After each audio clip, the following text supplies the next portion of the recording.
Así que con esa mentalidad nosotros vivimos nuestra vida cristiana.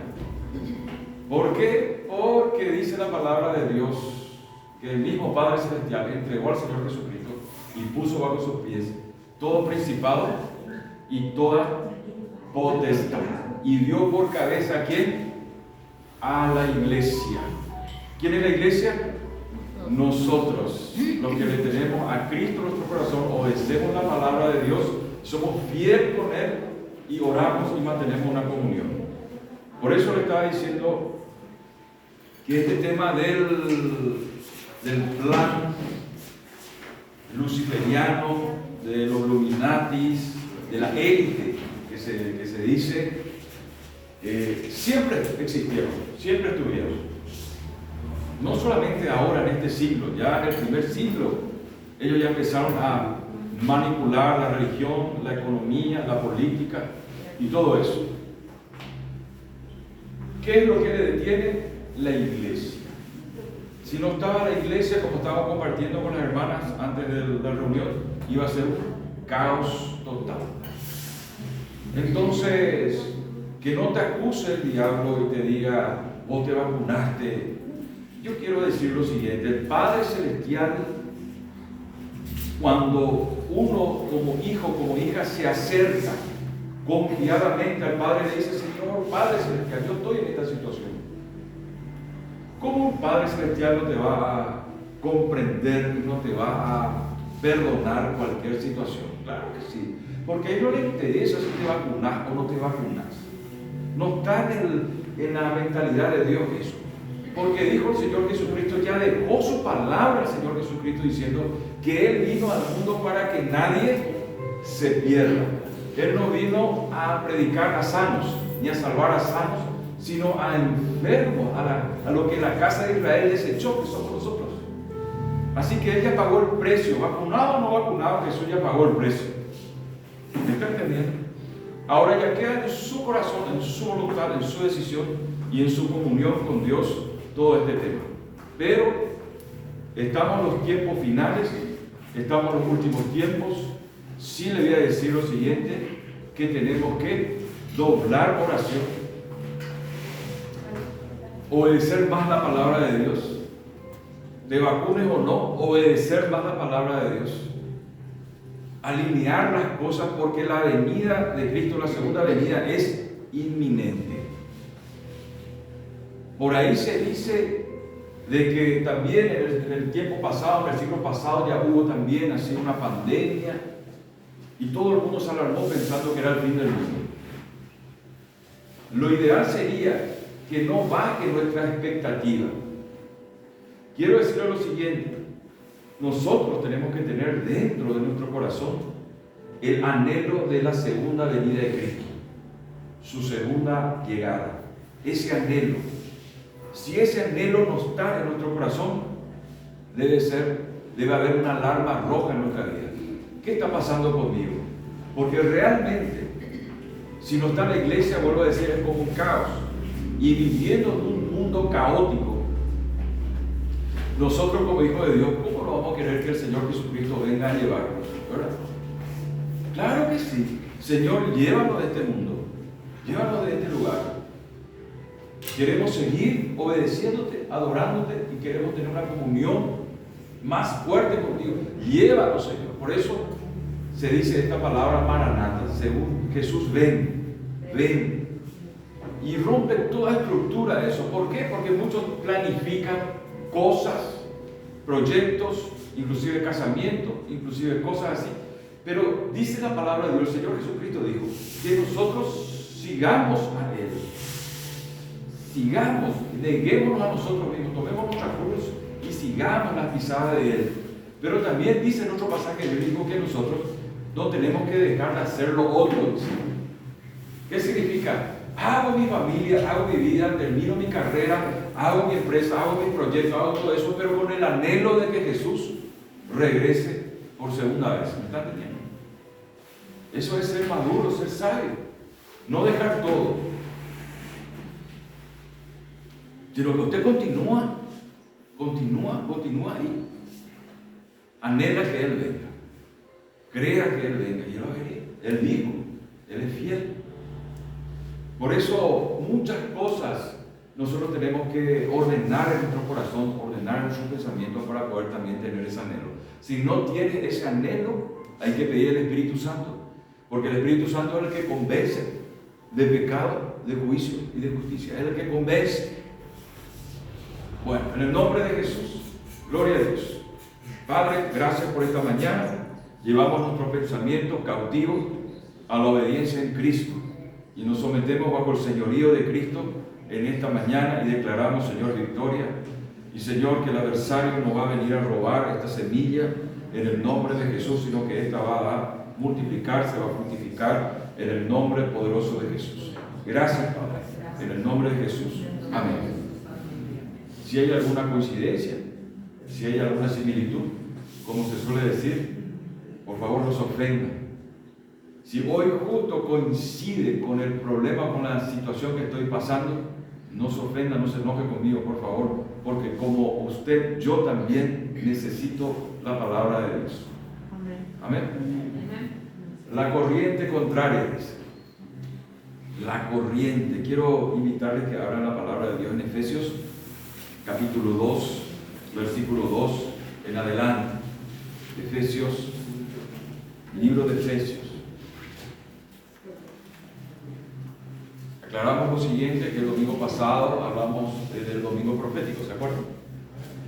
Y en el domingo profético es el apóstol Pedro el que escribe y dice que la palabra profética más segura es la palabra de Dios. La palabra profética más segura es la Escritura. Amén. Entonces estamos sobre una base bien sólida que es la palabra de Dios. Qué interesante saber que hablamos mucho también en la conexión que tuvimos de Rompiendo las Cadenas sobre el apóstol Pablo. Todo lo que pasó el apóstol Pablo, impresionante el proceso de él, como otro siervo de Dios. Entonces, pero aquí dice en Efesios capítulo 2, versículo 2, mi Reina Valera es la versión que estamos usando, y dice aquí, salvos por gracia, en los cuales, si podemos poner el siguiente por favor, ahí también tenemos, en los cuales anduvisteis en otro tiempo, siguiendo la corriente de este mundo, conforme al príncipe de la potestad del aire, el espíritu que ahora opera en los hijos de desobediencia.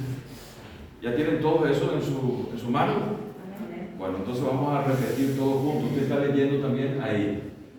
A la hora de 3. 1, 2, 3. En los cuales anduvisteis en otro tiempo, siguiendo la corriente de este mundo, conforme al príncipe de la potestad del aire, el espíritu que ahora opera en los hijos de desobediencia. Me acuerdo en mi infancia que la primera vez que tuve que asistir a un partido de fútbol, yo veía, mi papá me decía que si vas a hacer de este o del otro, el que tiene la franja, o si vas a hacer el que tiene los dos colores de la bandera paraguaya, o qué vas a hacer, más rayado, ¿verdad? Y elegí el que tiene la raya de esta forma, más chica, no horizontal, sino vertical. Bueno, perfecto. Respetó él mi elección. Pero me llevó a mi primer partido de fútbol para que pueda... siempre uno tiene que rescatar todo lo bueno de su padre y su madre, eso le digo. Lo bueno. Y él me llevó a un partido de fútbol. Y lo único que yo entendía, habré tenido 5, 6, 7 años por ahí, y me agarraba de la manito y me llevaba y me decía caminar derecho, vamos más rápido, caminar derecho, entre la gente, veníamos acá, ¿verdad? Aquí en Sajonia, chiquitito, y lo único que yo miraba la bandera, miraba la chispa, ¿verdad? El cocido, ¿verdad? Y pedía eso, no entendía todavía nada. Pero llegaba un momento cuando era gordito, chiquitito, petacón, ¿verdad? Mi papá no sabía que yo le iba a pasar de tamaño. Mi papá es corto. Después ya no quiso salir conmigo porque ya era más grande que él. Pero eso que salí por mi abuelo. Entonces, me iba y caminar rápido, me decía, caminar. Y después, pero cuando llegamos a pagamos una entrada, fuimos a gradería, Dios mío, lo que era eso para mí. La cantidad de gente, ¿verdad? No sé si a usted le pasó lo mismo, esa impresión la primera vez, el estadio de Defensores del Chaco, ¿me está entendiendo? La cantidad de gente, no sé, por ahí también otro en Venezuela, ¿verdad? El estadio, ¿verdad? La gente por primera vez con tu papá ahí mirando, qué gusto, ¿verdad?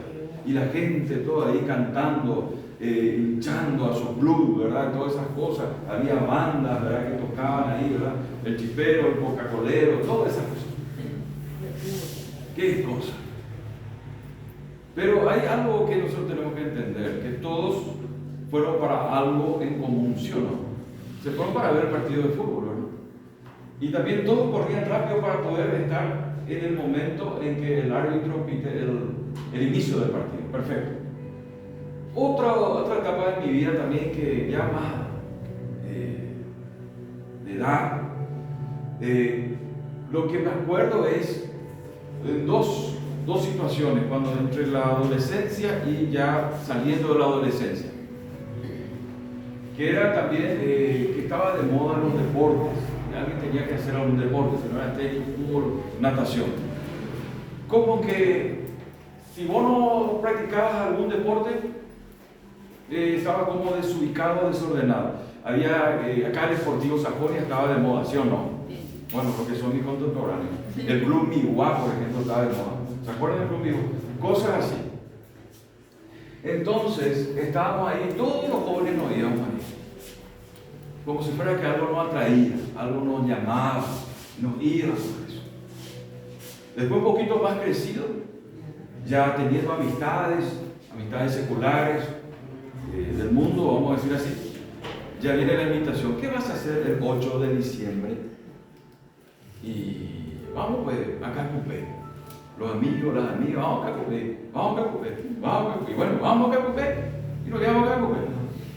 La cantidad de gente que nos quedamos caminando ahí. Dios mío, Señor, yo quiero que borre del rollo en la vida. Ese momento que yo me iba caminando ahí de Cacupé, peregrinando también, como todo ciego. ¿Me están entendiendo? Y yo con mis amigas ahí, perdón, mi esposa querida, con mis amigas ahí, todo ahí, ya también, con mis amigas, con amigos, todo ahí, tomando tereré, cosas así también, ¿verdad? Nos íbamos haciendo todo menos pensar en Dios. Ni en la Biblia, mucho menos. Nada. Lo único que estábamos disfrutando era de nuestra juventud y nuestra compañía, inocente. No había esto que hoy en día hay. Así con un remerita, con un championcito en nuestro terreno, no había. Para joder. Pero está filmando. Entonces, la corriente de este mundo, ¿me está entendiendo? Sin entender las cosas, nos vamos caminando.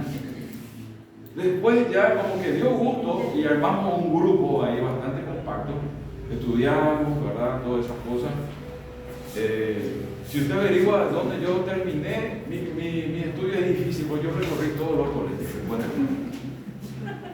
tengo amistades por todos los lados. Ellos no saben nomás que yo estoy predicando la palabra. 2 o 3 saben.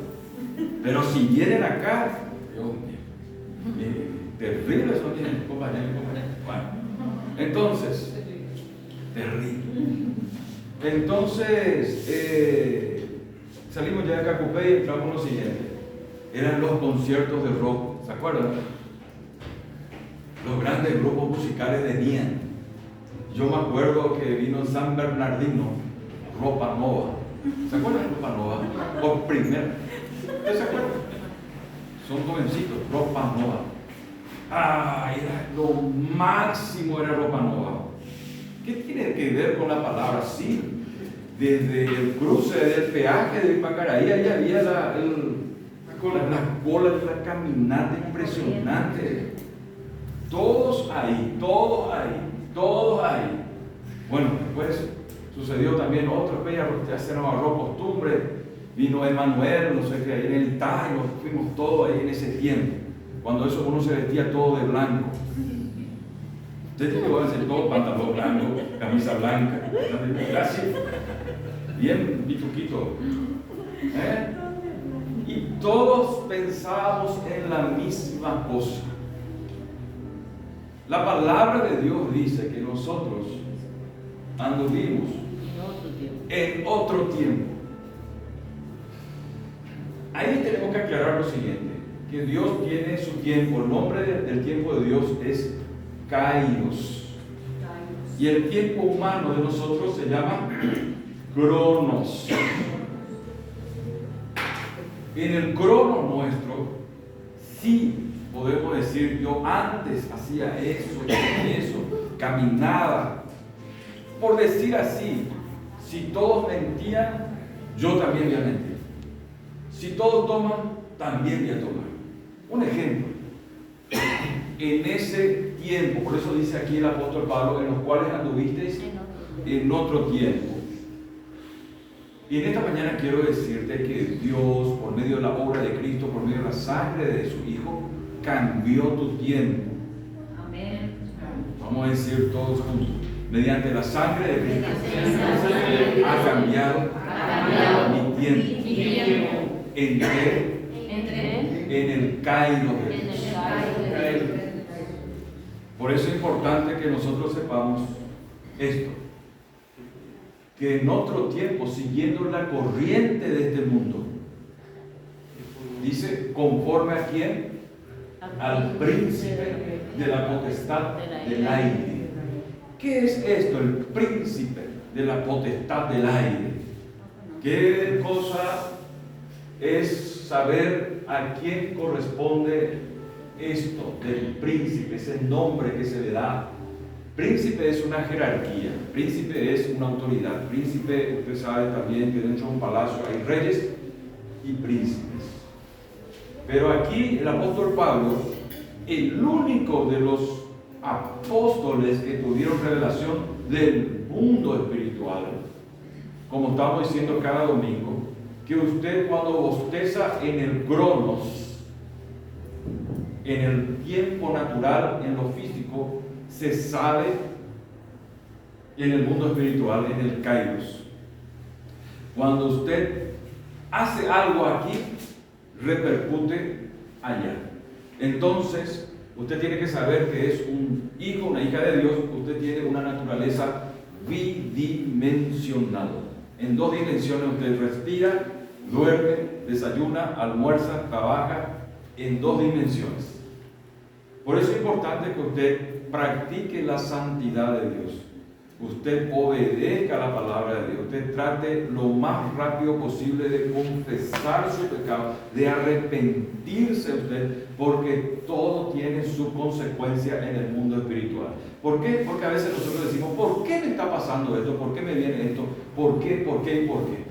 Entonces yo tengo que examinarme. Por eso el salmista David decía, examíname, oh Dios, a ver si hay caminos torcidos, errados, perversos delante de mí, y prueba.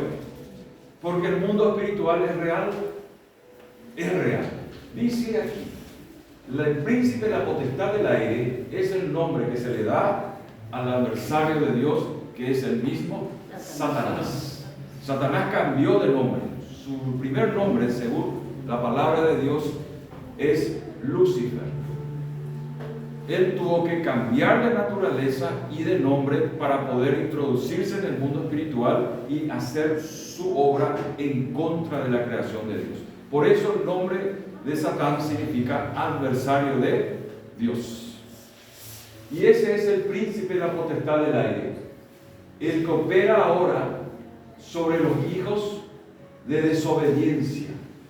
Estamos hablando del Hijo de Dios, no estamos hablando de una criatura. Acuérdense que si no le tiene a Cristo, no nació de Dios, es una criatura este hombre y esta mujer. Hijo de Dios es aquel, según la Escritura, como dice Juan, aquel que le recibe, le acepta a Jesús, Dios le da la potestad de ser llamado, de ser hecho Hijo de Dios, el cual no es engendrado ni de carne, ni de voluntad de sangre, ni de varón, sino de Dios. Por eso es importante que usted ore porque debe nacer de lo alto. Nacer de lo alto significa ser engendrado por Dios, ser adoptado. Un domingo nosotros tocamos lo siguiente, de cómo era el proceso de adopción en Roma, ¿se acuerdan? El proceso de adopción, cuando un hijo iba a ser adoptado, inmediatamente no se hacían los papeles y tampoco ya se daba por adoptado a la criatura, el menor, sino que se le llevaba como 3 veces al hogar que le iban a recibir. ¿Para qué? Para que se ambiente, para que le conozca al papá y a la mamá y dónde va a vivir. Hacían un proceso de ida y vuelta. Y si el menor aceptaba eso, se le daba el derecho legal a los padres a ser tutores y a adoptar al hijo. Eso nosotros tocamos. Así también nosotros, al recibir al Señor Jesucristo, hay un tiempo, hay un proceso de prueba de parte de Dios donde Él va a engendrar un nuevo hombre, una nueva mujer dentro de tu vida, un hijo, una hija de Dios, donde Él te da una ayuda tremenda. ¿Cuál es la ayuda poderosa que te da el Señor? El espíritu de adopción. Te da un espíritu de adopción que es el Espíritu Santo, el Espíritu de Dios, el espíritu de adopción que te hace sentir, te hace ver las cosas de Dios, todas sus promesas, cumple contigo, te sana, te salva, te restaura, está contigo, mimándote. Por eso se refiere aquí que los hijos de desobediencia, en un momento dado, son hijos, probablemente hoy día un hijo que desobedeció la palabra de Dios, o como dice en el libro de Romanos capítulo 2, habla de lo que Dios ya le entregó a una mente reprobada. Hijos de desobediencia también pueden ser que tengan una mente reprobada, que negaron a Dios y dieron la espalda a Dios. Sí. Hijo de desobediencia entonces sería, pastor, un hijo de Dios que desobedece. Sí. No un impío que no le conoce a Dios. El impío es un hijo de Dios que no obedece la palabra de Dios también. Impío es también un hijo de Dios que no obedece la palabra. Ese es el nombre que se le da también a los impíos. No es criatura, Criatura es alguien que ya no le conoce a Dios, nunca le recibió a Dios. Cuando vos ves en el Antiguo Testamento la palabra impío, vas a ver hombres que sí conocieron la palabra de Dios, pero desobedecieron. Por ejemplo, el caso de Saúl. En el Nuevo Testamento ya vas a encontrar como hijos de desobediencia, ya se saca la palabra impío y aparece hijo de perdición, hijo de desobediencia, el hijo de pecado. Entonces, todos fuimos desobedientes. Sí. Muy bien. Fuimos en otro tiempo. ¿Y saben por qué? Porque ustedes tienen una nueva naturaleza. ¿La naturaleza de quién? De Cristo. De Cristo. Dice el autor de los Hebreos que Él, contra el pecado, oró fervientemente, derramando sudor como gotas de sangre. Llegó hasta la sangre contra el pecado. ¿Me están entendiendo? Él. Y gracias a Él, a que Él hizo eso, nosotros podemos obedecer también. Por eso dice la palabra de Dios, usted tiene que entender, aunque nosotros somos infieles, Él permanece fiel y para siempre. Tremenda es la obra que hizo el Señor Jesucristo en la cruz, para que nosotros tengamos el privilegio y el beneficio de ser llamados hijos e hijas de Dios. Eso es lo que nosotros tenemos que entender. Por eso, los hijos de desobediencia, ya que Pablo tiene la revelación del mundo espiritual, ya está hablando de un sector, un segmento que ya es rebelde por naturaleza. ¿Por qué? Porque ya opera el príncipe de la potestad del aire. ¿Me están entendiendo? Ya su mente está embotada, está cerrada. Su corazón ya está oprimido, ya está tomado totalmente por Satán, hijo de desobediencia. Entonces, otro hijo de desobediencia que podemos ver antes de las cartas de Pablo y de Pedro y de todos los apóstoles, en los evangelios encontramos a Judas, ¿sí o no? Que fue apóstol, discípulo, Judas. Judas, por ejemplo, ya era una manifestación del hijo de perdición, del hijo de desobediencia. Que él sabiendo su condenación, ahí recién él tuvo un remordimiento de conciencia, pero no un arrepentimiento genuino. Él empezó a llorar, empezó a tratar de retractarse de todo lo que hizo una vez que supo su condena. ¿Cuál es el arrepentimiento?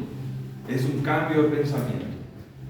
Quiere decir que antes de cometer, yo tengo que arrepentirme. Antes de hacer, por tener la intención de hacer, yo tengo ya que pedir perdón a Dios. A ver, cuidado con eso. Versículo 3. Entre los cuales también todos nosotros vivimos en otro tiempo en los deseos de nuestra carne, haciendo la voluntad de la carne y de quién, de los pensamientos, y éramos por naturaleza hijos de ira, lo mismo que los demás. Hijos de ira. Aquí encontramos otra figura, no solamente hijo de desobediencia, sino está el otro sector que es hijo de ira. Ya la ira le tomó por completo, totalmente. Y dice así, en los cuales, versículo 3, entre los cuales también todos nosotros vivimos en otro tiempo los deseos de nuestra carne, haciendo la voluntad de la carne. Eso va muy relacionado y va bien unido, como se dice, con Romanos capítulo 8, los que andan conforme a la carne y los que piensan conforme al Espíritu. Romanos 8, en los deseos de nuestra carne. En Gálatas capítulo 5, versículo 19, habla bien de cuáles son los deseos de la carne. Y ahí cita la ira, el enojo, el adulterio, la fornicación, la lascivia, la orgía, la idolatría, en todas sus formas y sus fondos. Totalmente. Dice así, los deseos de nuestra carne, haciendo la voluntad de ¿quién? De nuestra carne. Cuando dice la voluntad de la carne, no solamente lo que cita Gálatas capítulo 5, 18, 19 y 20, sino también el yo. La voluntad de la carne también es el yo, haciendo lo que yo quiero, lo que yo pienso, lo que yo digo. El yo-yo. ¿Alguien jugó alguna vez yo-yo? Yo nomás. Mío, todo es mío, no es tuyo. Yo nomás, yo. La voluntad, los deseos de nuestra carne, haciendo la voluntad de la carne y de los pensamientos. Y éramos por naturaleza, éramos. Pasó ya, éramos hijos de ira. Yo creo que ahora ya la ira ya no está en nosotros, éramos. Si hay todavía un poquito de ira, porque dice la palabra de Dios, airado pero no pequéis. Y hoy vamos a aprender lo siguiente: siempre la ofensa y la herida entre su semejante con usted le va a tender a que usted vaya a pecar. Por eso dice la palabra de Dios que tenemos que perdonar, seguir perdonándonos. Porque si mi amada esposa me hiere a mí, me ofende, yo le digo a ella, me heriste y me ofendiste. En serio, yo no me di cuenta que fácil que te herí, que te ofendí. Pero vos no sabés si la otra persona se hirió por algo, ¿verdad? Tan delicado es el alma. ¿Y qué puede pasar? Este varón, si no está bien maduro, ¿qué va a hacer? Ay, me vio mi esposo, voy a ir a tomar, voy a ir a llamarle a Rosita. ¿Para qué? Para supuestamente engañado sanar su herida. O viceversa. Le ofendemos a nuestro cónyuge, a la esposa, a la amada, y ella, ¿qué hace? No se va a ir con Pedrito ni con Juanito, pero ¿qué va a hacer? Y en bolomo y nada, y cuando va a dormir, no te va a preparar el mate, no te va a poner sal a tu comida, no te va a ayudar en nada, va a quedarse y te va a pasar la factura. Y vos le decís, ¿qué es lo que te pasa? Nada. ¿Qué es lo que te pasa a vos? ¿Qué es lo que te pasa a vos? Famoso, ¿qué es lo que te pasa a vos? Bueno, entonces, hijo de ira ya no hay, no podemos nosotros tener ira. O sea, la ira que dice la Biblia, la ira bíblica, la desobediencia bíblica, no puede estar en nosotros. ¿Por qué? Porque Cristo fue obediente hasta la muerte. Consumado él dijo. Vino la muerte y él siguió siendo obediente. Pero la palabra de Dios en el libro del Apocalipsis dice que inclusive hay muertos que no llegaron a arrepentirse. ¿Y cómo es eso? Murieron pero no llegaron a arrepentirse. Y porque Dios es Dios vivo de muertos, de muertos y de vivos. La vida continúa. Uno va al polvo, pero el alma continúa. Entra al mundo espiritual. Siguiente. No se ni ahí aún se arrepintieron. Esos son los que están preservados, los impíos, y el mundo natural pecador para el juicio del gran trono blanco delante de Dios ya. ¿Y ahí tiene oportunidad otra vez? No, ya no. El que va al juicio del trono blanco, ¿Y antes de eso? antes de eso, en vida hermano, como decía el finado Charles González Paliza, lo que le conocen. Estamos hablando del mundo sin Dios. Y estamos hablando del impío, ya que es hijo de desobediencia, hijo de ira. Ni aún en su muerte se arrepintieron. Dice, después de muerto no hubo arrepentimiento. ¿Por qué? Porque el alma sigue viviendo. La gente dice de que cuando uno muere ya terminó todo, o ¡pam! Ahí empieza. Y ahí comienza recién. Ahí comienza recién. Por eso esto es un asunto serio. Muy serio, que está en juego tu proyección eterna. Por eso nosotros tenemos que en vida solucionar y alinear todas las cosas, porque a todos nosotros nos va a venir la hora, el momento, y ahí se define cómo hemos sido en vida, porque hay velorios que te da lástima, mi hermano, que lo único que quieren ya es que se le entierre al muerto. Ya, vamos a ir allá, manoma ahí. Sí, lo que pasó con la pastora es todo rápido ahí, sin nadie lloraba, sin nadie. Sí. Todo rápido. Para cumplir nomás.